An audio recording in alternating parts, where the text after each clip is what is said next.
So అలానే campus సంబంధించిన ఏ courses ఉన్నాయి, వాటి ఇంటేక్ ఏంటో ఒకసారి చూద్దాం. సివిల్ ఇంజనీరింగ్ 36 ఇంటేక్ అయితే ఉంది. Computer science and engineering 52 intake అయితే ఉంది. Electrical and electronics engineering 36 intake అయితే ఉంది. Electronics and communication engineering 40 intake అయితే ఉంది. మెకానికల్ ఇంజనీరింగ్ 36 ఇంటేక్ అయితే ఉందండి. ఈ క్యాంపస్ లో టోటల్ 200 సీట్స్ అయితే అవైలబుల్ ఉన్నాయి. సో ఇప్పుడు courses wise 2025 cut off ranks ఏంటో ఒకసారి చూద్దాం. Civil engineering other state open category general first round వచ్చేసి మనకి 43,569 అయితే ఉంది. ఫీమేల్ ఫస్ట్ రౌండ్ వచ్చేసి మనకి 50,522 అయితే ఉందండి. జనరల్ ఫైనల్ రౌండ్ వచ్చేసి మనకి 49,391 అయితే ఉంది. ఫీమేల్ ఫైనల్ రౌండ్ వచ్చేసి మనకి 60,682 అయితే ఉందండి. దీనికి సంబంధించిన EWS, OBC, NCL, SC, ST categories వాటి కట్ ఆఫ్ ర్యాంక్స్ అయితే ఉన్నాయి.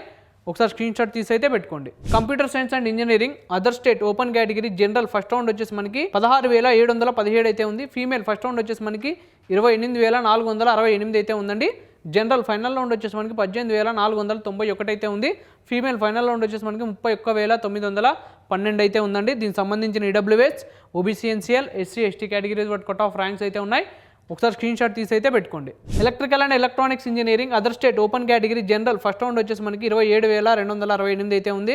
ఫీమేల్ ఫస్ట్ రౌండ్ వచ్చేసి మనకి 39,213 అయితే ఉంది.